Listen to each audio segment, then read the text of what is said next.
We're now moving on to talk about how to handle the lack of snow. The lack of natural snow, because we do have obviously techniques of creating snow in a non-natural way. And I'd like to welcome up again Kit McDonald on stage.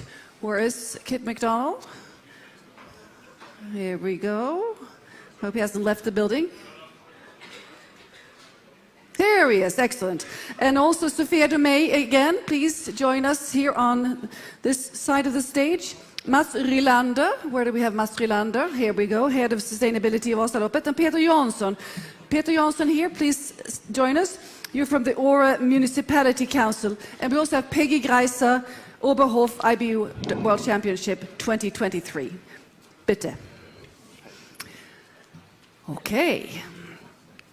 I will be doing this in Swinglish or English as I did before, but I will be talking to Peggy in Deutsch, auf Deutsch. Hoffentlich geht es. Okay, the temperatures are not normal. We've stated that already. And we actually saw people skiing in Seefeld, I mean, with short sweaters on and short pants. On February 28th, it was 15 grad, 15 degrees in Seefeld during that World Championship. How do you handle this as organizations? I mean, this is an enormous pressure on your organizations.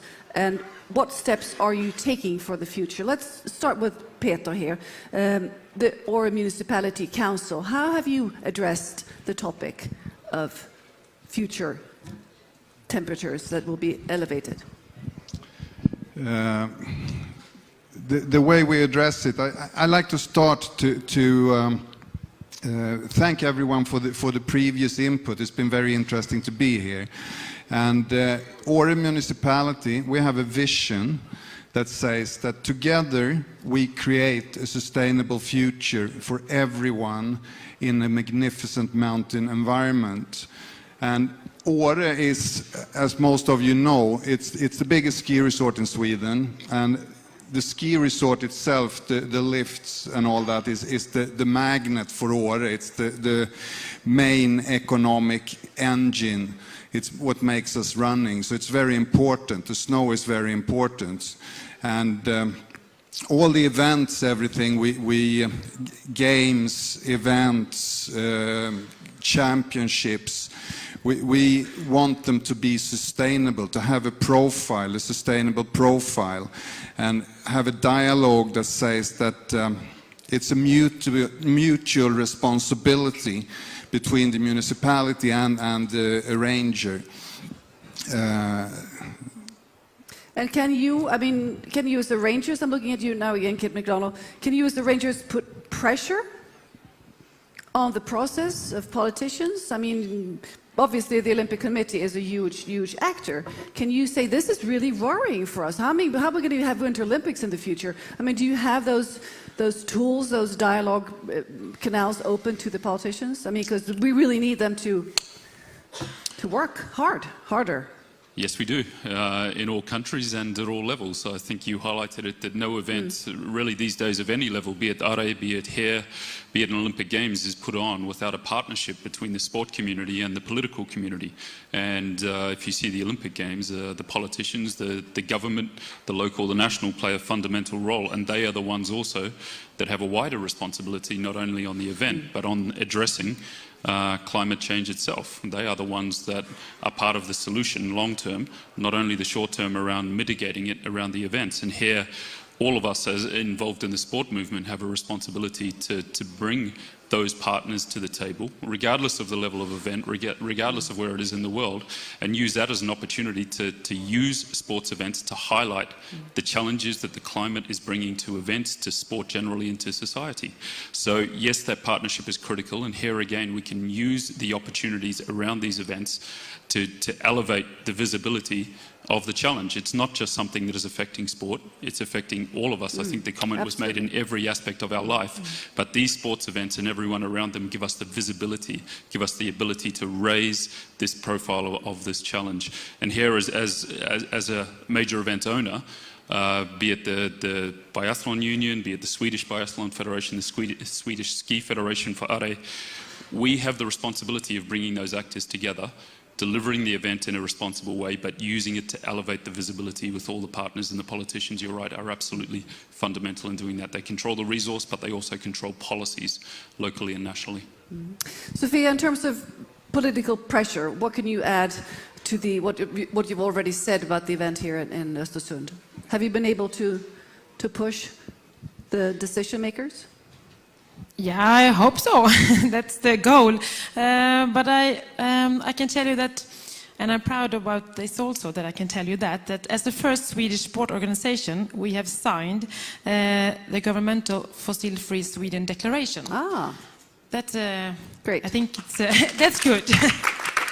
And I hope that can inspire others also to take the responsibility, and they can see that this is possible. Vasaloppet, will you be the next? Lander? Perhaps. Vasaloppet, we have a lot of participants, perhaps 65,000 in the winter week and 35,000 in the summer week. So of course the footprint is big. Therefore we must have a strategy to make the right decision and actions.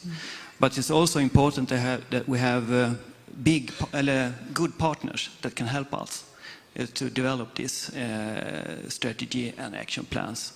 So, for example, we have also district heating in our tents in Mora. That's very good. We make some small statements also. We have a zero penalty for littering in the arena, because in our sport it's common to throw litter in the arena. We have a time penalty. So we reduced the littering by 90%. This year we also have floor-free gliders for the participants in our official... And that's mandatory? Now it's only for official Vasaloppets vaccine station.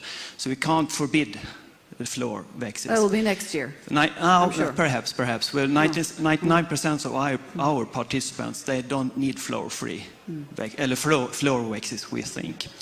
So it's very important that we have partners to work with to take steps.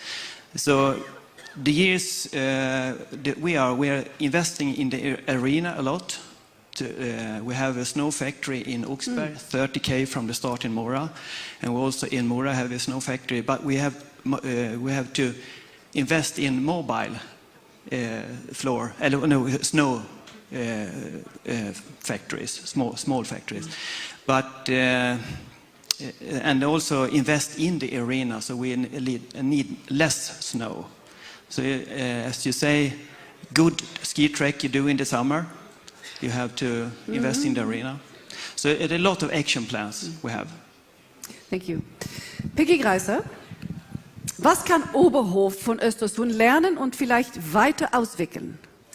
Also ich denke, wir haben schon gehört, wir können hier uns auch die ganze grüne Energie, das Energiekonzept nochmal angucken. Und ich kann sagen, dass wir in Oberhof jetzt auch ein Energiekonzept entwickeln, weil das Besondere ist, wir haben eine Rennschlittenbahn und eine Skihalle und da wird Abwärme, wird da entstehen. Und insofern ist Oberhof auf dem Weg, CO2-neutral zu werden. So, Sie haben viel Inspiration von Östersund gekriegt. Genau, ich bin jetzt noch heute hier und vielleicht darf ich auch noch mal hinter die Kulissen gucken. Spitze. I'd like to translate this as best I can. They're already working with the fossil-free aspects, and they're heating their venues with as much fossil-free energy as possible. And there's been a lot of learning going on from Östersund. You're nodding, so I think that was pretty much.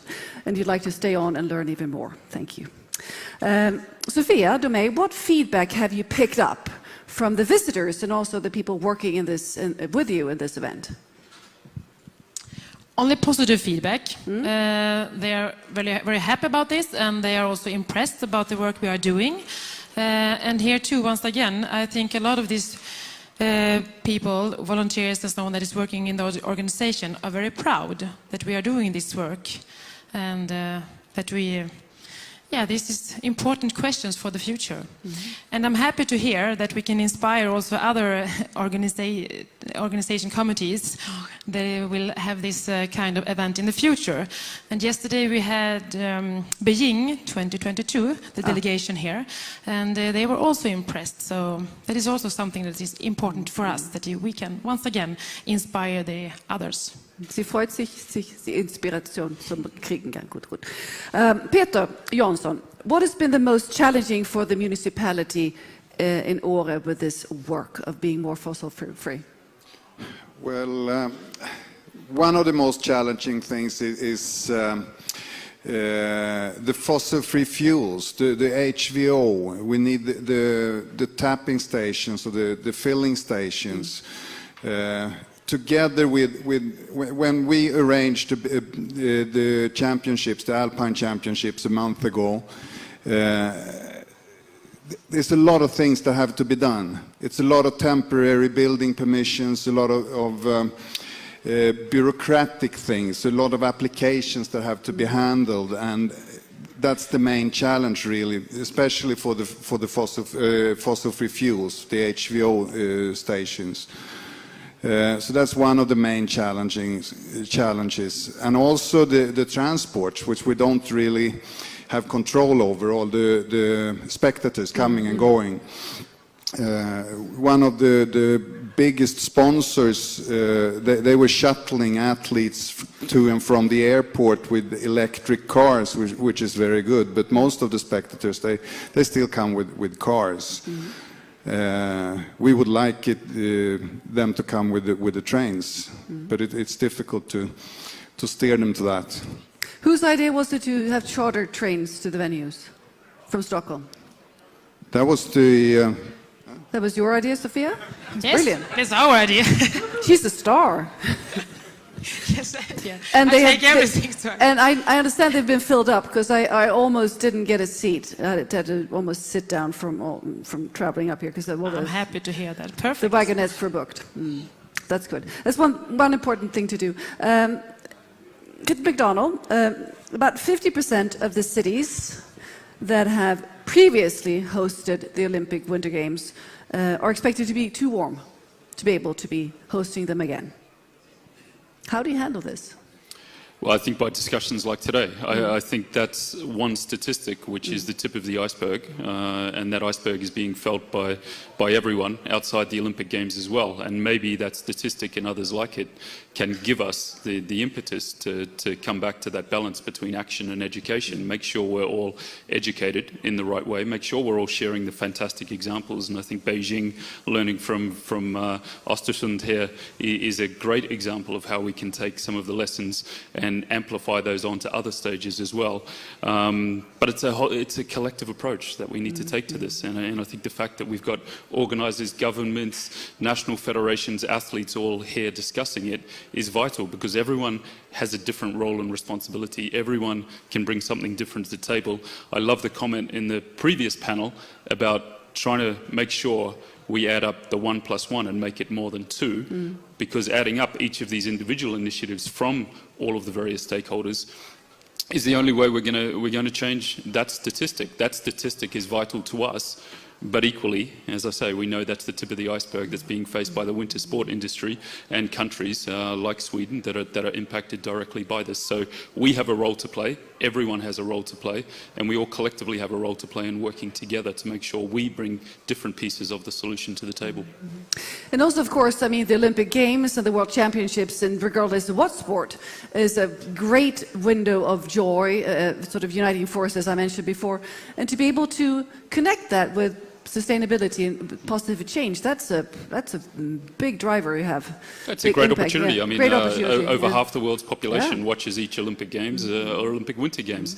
That gives us a platform, but it also gives us a responsibility to use that platform to promote solutions, to promote awareness, and to promote action, and use it as an opportunity to bring together the examples about how we can all collectively change. So the 2026 bid process between Italy and Sweden is a great opportunity for us again to put this type of thing on the table and say, what are we collectively doing about it?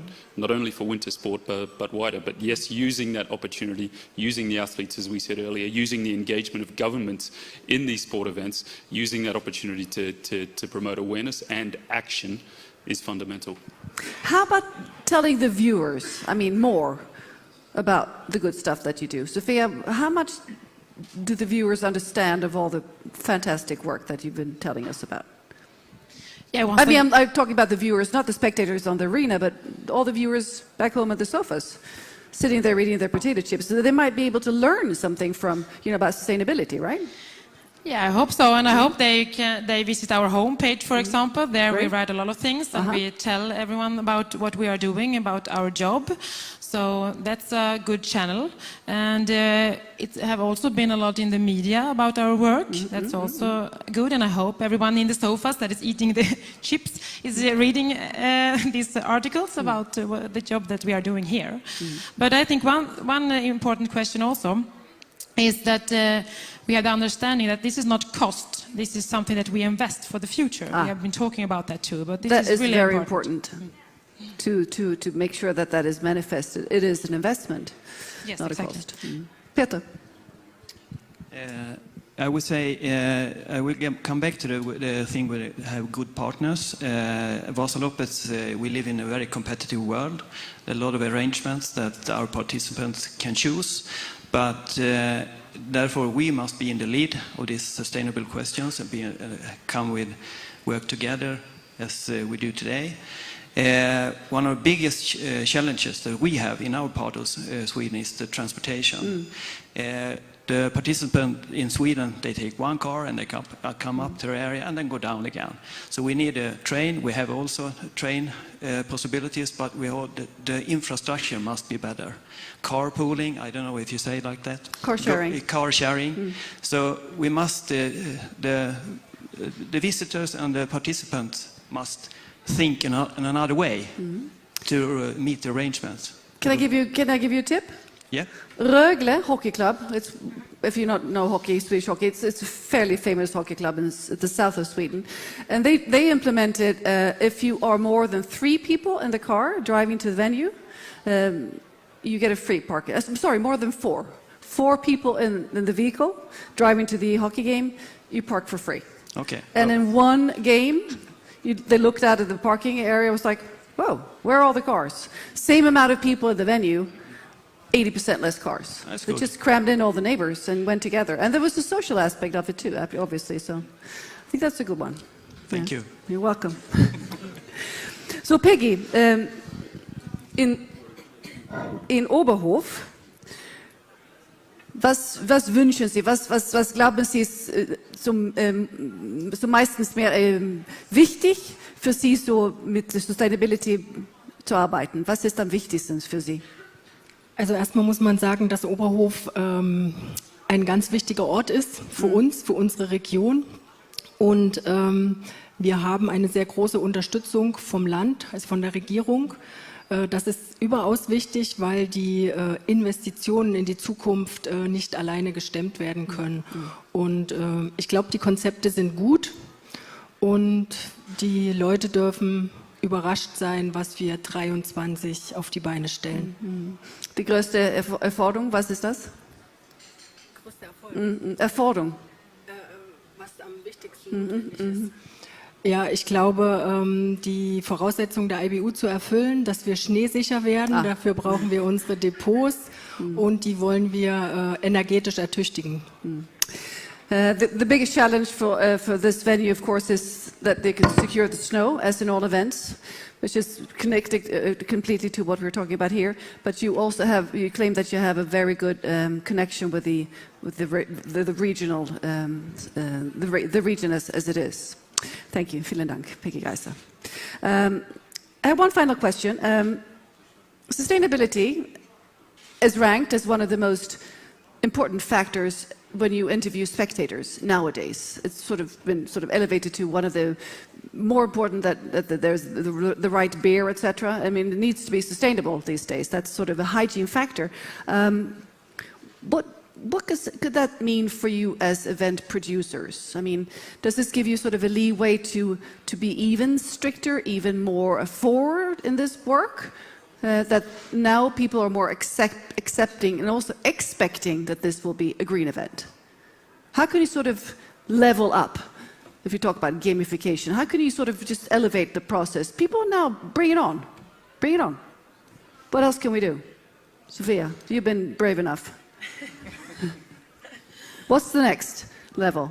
What's the next level? Yeah, but I think we have to keep on doing the job and find the things that we can now do for the next step. Of course, the spectators are important, and they can now put on the pressure on all the big events. That's Could you have a important. completely vegetarian menu? Sorry? Could you have a completely vegetarian menu at the next event here in might be. Östersund? We have the alternative we have today, so we are proud about that, proud now again. But of course, that can be the next step. Once again, it's we have been talking about fossil-free and the transports and so on, and we try to do all we can with the things that we can, that we have the possibility to decide over. So. But yeah, the good with the parking, that was a good thing. Maybe we take those to that for the next time. Excellent. And they're also using one of their most famous forwards to go, the player forward, to go out and talk about sustainability and the business leaderships in the region. So he's like an ambassador. So you can use your athletes, I think, lots for that. How about for the Olympics? I mean, what can we expect? Give us a sort of something to sort of almost give us a hiccup. What could we have completely, I'll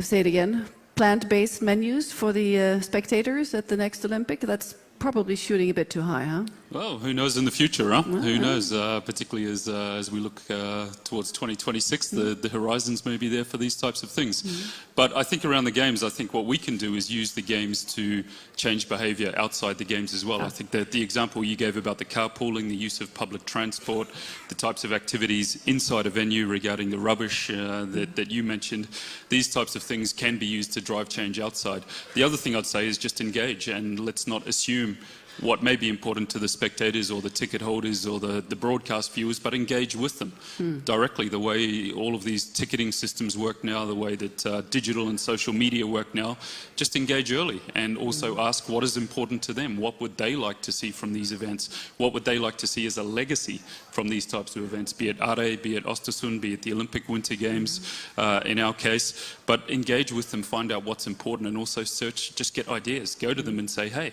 inside the venue, what would you like to see in terms of food menus? What's important to you? What suggestions do you have? And we find that type of engagement that we have with athletes around athlete issues, and increasingly with the wider public around Olympic issues, really is helpful to us, because instead of us telling them what we think is important to them or guessing what we think has the biggest impact, we actually just need to listen as well. So that direct engagement is good. But again, let's use these things as an opportunity to drive long-term behaviours. That's a great final word from you, Mr. Kit McDonald. And let's give the panel here a warm hand for their brave work, and good luck to all this